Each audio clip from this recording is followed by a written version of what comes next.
jour où les perdu bataille là, donc yo mettez Koni à terre 21 décembre, pas même qu'à défendre Koni et nous pas même capable de remplacer représentant nous dans ce PTA Jean Ville là.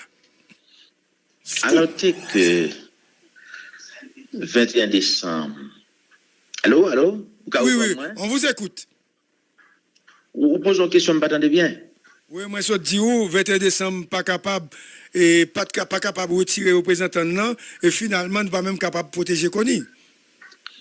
Bon, et peut-être que je salue Darius, je salue GPPC, je salue tout le monde qui a tenté et émission en matin. Son émission à grande écoute, et me dire ça. La première chose, c'est que l'accord du 21 décembre n'est pas représenté dans le gouvernement Gariconi. C'est la première chose. 21 décembre, pas une obligation pour le défendre Gariconi.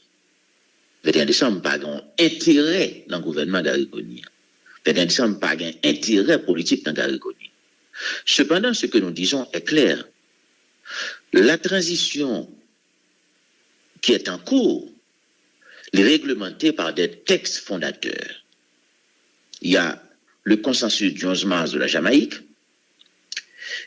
il y a l'accord du 3 avril, il y a les autres textes fondateurs de la transition, c'est-à-dire le décret du 12 avril 2024, le décret du 27 mai 2024. Pas aucun texte qui mettait transition en campé, qui baille conseil présidentiel la droit pour révoquer Premier ministre. Quel que soit Premier ministre. Ce que ça veut dire, c'est un coup de force que nous-mêmes nous interprétons que CPT a fait. Cela veut dire deux choses. Cela veut dire que quand nous contestons le processus qui a conduit au choix d'Alix Didier Fils-Aimé comme Premier ministre, c'est une affaire de principe. Nous défendons un principe. Nous défendons un principe parce que justement, dans les textes fondateurs de la transition, CPT n'a pas de droit révoquer Premier ministre, il n'a pas de droit remplacer un Premier ministre, et ceci sans aucune concertation. C'est la première chose. La deuxième chose, et c'est très important, c'est que l'œil choisi Alix Didier Fils-Aimé, Jean choisi là. Premièrement, son choix qui fait en dehors des textes fondateurs de la transition. Scoop. Deuxièmement, le fait sans aucune concertation. Nous disons que c'est un véritable coup de force politique. D'accord? Premièrement, le CPT n'avait pas le droit de renvoyer le Premier ministre. Deuxièmement, le CPT n'avait pas le droit de remplacer le Premier ministre. De plus, sans concertation, à ce moment-là, pour nous, c'est un véritable coup de force politique. C'est un véritable coup de force politique inacceptable. Et tout le monde connaît le choix de M. Fils-Aimé et son choix de loyauté. Je ne vais pas le dire plus dans l'émission matin, hein? C'est une dette qui a été payée. Dans le landerneau politique, tout se sait. Quand je dis landerneau politique, dans la petite société politique, le petit milieu politique, tout se sait. C'est une dette qui a été payée. Je ne vais pas le dire plus sur ça matin, hein? Mais tout le monde le sait, c'est une dette qui a été payée. Alors, le plus important, c'est que sur le plan politique, bon choix qui fait, bon processus qui mène, qui sortit dans la révocation Gariconi, qui arrive dans la nomination Alix Didier Fils-Aimé comme Premier ministre, ce processus a été conduit en violation des textes fondateurs de la transition. Ce processus a été conduit sans aucune concertation avec les parties prenantes, les secteurs signataires de l'accord du 3 avril qui détiennent la légitimité du processus. Cela est inacceptable. Voilà pourquoi nous disons que cela met en péril la crédibilité de la transition, la neutralité de la transition, et personnellement, j'ai gagné des discussions avec des mondes au niveau de la CARICOM, habitué à parler avec eux, moi dit il faut qu'ils reviennent à la charge avec bien sûr le support de la communauté internationale, pour que nous puissions redresser la situation. Il y a plusieurs bagailles qui pourraient adresser là. Michel, redressement situation, c'est vrai, au capable demander international a intervenu pour ça. Mais que nous avons aborder d'autres questions spécifiques avec, parce que nous sommes en politique. Le 21 décembre doit gagner tout au moins une flexibilité malgré le constat que nous faisons. Une flexibilité. Comme le choix de Didier est déjà fait, et Didier est déjà installé comme Premier ministre, est-ce que Premier ministre installé, Premier ministre Didier Fils-Aimé n'est pas capable de rentrer en consultation avec 21 décembre et offrir 21 décembre non seulement au poste ministériel, mais direction générale dans le cadre d'un compromis très large, puisque ou pas de gain, ou pas de représenter dans le gouvernement qu'on y a. La première chose, alors mon professeur Oni Durand de regretter mémoire, je t'ai toujours dit qu'il faut commencer par le commencement. Pour nous, la première chose, c'est de retourner sur la table, analyser la situation et voir ce qui a été fait, ce qui a été mal fait et tenter de redresser la situation. Redresser la situation, on l'a dit qui ça pour nous. Depuis le départ, nous avons position depuis scandale BNC-APT.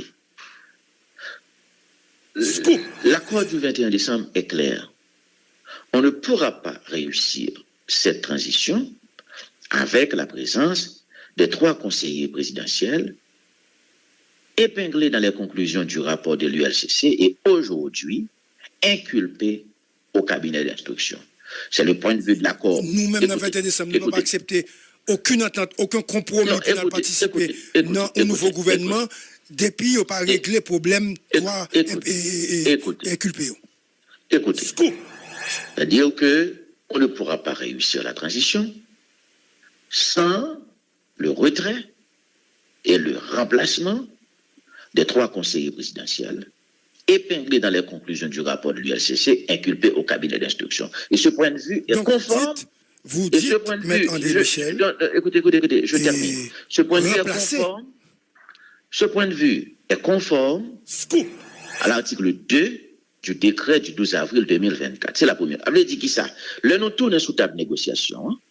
La première chose qui va être adressée, c'est le dossier des 3 conseillers présidentiels désormais inculpés au cabinet d'instruction. Michel, je dois vous confier que si c'est ça que 21 décembre gagne comme outil pour la discuter, Didier pas de capacité pour l'aller, comme on parlait de dette, il y a un monde qui gagne dette, c'est un monde qui baille Didier pouvoir, et vous te comprenez, vous te connaissez, dire, monde ça, papa vient essayer, mettre, monde qui mettait le sous pouvoir en difficulté, donc, ou déjà pas venir sous table de négociation. Attendez. Ça, c'est la première chose. La première chose, écoutez. Entendez. La première chose, le dossier des 3 conseillers inculpés au cabinet d'instruction, il faut que cela soit, faut nous évacuer ça le plus vite possible. La deuxième chose, c'est les conditions de la nomination de M. Alix Didier Fils-Aimé. Cette nomination a été faite en dehors des textes fondateurs de la transition. Cette nomination a été faite sans aucune consultation avec les parties prenantes qui détiennent la légitimité du processus. Et il m'a dit, je pensais que dans un avenir pas trop lointain, avant longtemps, les discussions vont reprendre. Et ces 2 questions seront sur la table. Moi-même, moi dit, on carré comme eux, ils ont une grosse responsabilité dans ce qui va passer là. C'est eux qui conduisent le processus de médiation qui mène à formule ça. Et ils ont une responsabilité pour retourner sous table de discussion avec les parties prenantes pour redresser la situation le plus vite possible. Et redresser la situation. Et président et CPTA, lui attaqué monsieur CARICOM yo, ou qu'on n'est pas du tout tendre avec eux. Donc CARICOM, même policier, il ne doit pas voir encore suite à dernière rencontre et dernière prise de parole et échange qui pas du tout qui pas correct qui te gagne entre les civils avec mon CARICOM. Au courant de ça. Pas au courant de ça, mais moi-même, il faut qu'on dise. J'ai environ 2 ans depuis que j'ai pratiqué l'Esti Voltaire, surtout dans le processus de négociation que CARICOM a mené depuis pratiquement 2 ans. Et je trouve l'Esti Voltaire son nez qui paraît moins sage. Bon, je ne connais pas si c'est en apparence. Si on a dit l'Esti Voltaire, il y a une attitude arrogante avec un monde, il faut me taire pour me d'accord. C'est pour vous dire que ça, je ne connais pas. Mais ça me connaît. C'est que on va revenir sur la table de négociations politiques dans un avenir pas trop lointain, avant longtemps. Et les parties prenantes qui détiennent la légitimité du processus, il y a 2 problèmes qui vont le poser dans la discussion. Dossier 3 messieurs et dossier domination Didier Fils-Aimé. Parce que nous ne sommes pas capables de rentrer dans la logique de coup d'État pour nous sortir dans le processus. C'est vraiment qu'on est. Je ne vais pas parler plus sur ça. Une dette qu'un pile monde dans le conseil présidentiel la gain pour M. Fils-Aimé. C'est une dette qui a été payée. Nomination lancée, ça lié. Je ne vais pas parler plus. Peut-être on l'aime à parler plus sur ça. Mais, on veut payer dette ou, mais ça n'a pas autorisé pour craser le processus transitionnel là, que nous tous nous mettons en place comme parti prenante haïtienne avec la participation de la CARICOM. Parce que pour nous, on est en train de prendre une très mauvaise direction. La transition est en train de dérailler. Les principes directeurs de neutralité, d'indépendance qui doivent caractériser le processus là, nous pas la donne. Avec Didier Fils-Aimé, il n'y a pas d'indépendance pour le processus. Et c'est une personnalité politique, c'est un businessman qui a un clan dans le secteur privé, qui a un groupe dans le secteur privé, qui est dans la politique. Si c'est lui-même, il va orienter le processus dans une direction partisane. L'indépendance du processus transitionnel est en question. Et deuxièmement, neutralité, pas parler ça même. Tout le monde connaît côté le sorti, qui a acquaintance politique, qui ligne politique. Non seulement il y a une dette qui a été payée, ça c'est l'aspect moral, pour mon porteur, m'a parlé plus sur lui, mais deuxièmement, sur le plan politique, on a parlé d'une transition, il faut que tout le monde soit capable, confortable, ou pas capable de remettre transition, et à un monde qui va orienter dans une direction bien déterminée, dans une direction partisane. C'est pourquoi je dis, et c'est la position de pas mal de parties prenantes, cette affaire, ce processus qui menait à la nomination de M. Fils-Aimé, c'est un coup de force politique contraire au texte fondateur de la transition et réalisé sans concertation aucune avec les parties prenantes qui détiennent la légitimité du processus. Et là, pour nous, c'est clair, pour nous-mêmes, Premier ministre, là, il faut que son personnage, qui présentait des garanties d'indépendance et de neutralité, voilà notre compréhension. Un Premier ministre qui n'appartient pas à un clan politique, à un parti politique, d'accord, à un groupe politique. Un Premier ministre qui non plus n'appartient pas à un groupe économique. Parce que transition n'est pas capable, en moment, premièrement, pour un groupe politique qui triomphe sur toute l'autre chose, qui prend contrôle, il n'est pas capable d'une période qui permette à un groupe politique triompher au détriment de l'autre groupe économique. Un groupe économique n'est pas capable de prendre contrôle de la transition. Et puis pour pouvoir craser l'autre groupe économique. Et c'est très important. Indépendance politique, indépendance économique. Tout ceci est mis en question avec l'arrivée de Didier Fils-Aimé. Il y a un groupe économique qui a un bagage besoin de contrôler, nous avons tout bagage dans le pays, et il est en compétition avec d'autres groupes économiques. Ça veut dire, M. arrivé là, il va favoriser son clan économique, il va favoriser ses amis, il y a un groupe politique qui gagne, il y a un groupe économique qui gagne. Ce n'est pas acceptable dans une transition. Et l'esprit, et je vais vous dire une chose, je maîtrise très bien ce processus de transition, ce processus de négociation, on compte tout ça là-dedans. Dans l'esprit du consensus du 11 mars de la Jamaïque, 2024, et dans l'esprit de l'accord du 3 avril, nous clairs, nous voulons une transition neutre, une transition qui dirigée par un Premier ministre indépendant. Un Premier ministre indépendant, qui est au-dessus des partis, au-dessus des groupes économiques, au-dessus des clans économiques. M. Fils-Aimé n'est pas au-dessus des groupes politiques. Il est lui-même un homme politique.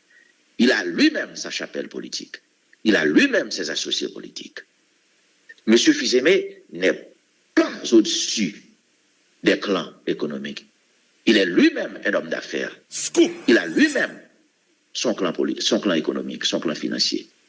Bref, je vous dis à là, et tout l'autre monde qui va dans le clan économique, et Didier Fils-Aimé, qui va dans le business avec lui, je vais le craser. Michel, pas forcément ça. Pas forcément ça. Et le Premier ministre a tout capable de hauteur, et puis il prend distance, et puis il fonctionnait sur une plateforme démocratique, côté tout le monde, bien pour payer ou à payer, ça ne veut pas dire pour autant que le capable de prioriser secteur par là sur l'autre secteur. Mais de toute façon, écoutez, mais de toute façon, a priori, si Outaouais, si on monde SDP qui vient Premier ministre, on peut tout dire, je pourrais favoriser SDP. C'est pas ça? Oui, ok, je comprends. Si Outaouais, c'est un monde qui a appartenu à un clan économique bien précis qui vient Premier ministre, à première vue, on a toujours dit que mon sal, il pourrait favoriser un clan économique. On a toujours capable de dire tout, entendre comment c'est agi. Attendez. Écoutez, on est capable. Je ne vais pas dire ça, non? Mais moi, dire, à première vue, c'est ça. Et je vais vous dire autre chose. Et c'est normal. Pour tout le monde, il y a une inquiétude là. Et je vais le dire. Et c'est ça que fait.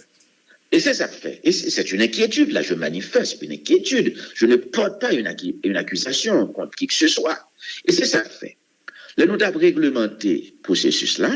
Nous avons dit que le Premier ministre là, faut son personnage indépendant qui est capable de planer au-dessus des clans politiques, au-dessus des clans économiques.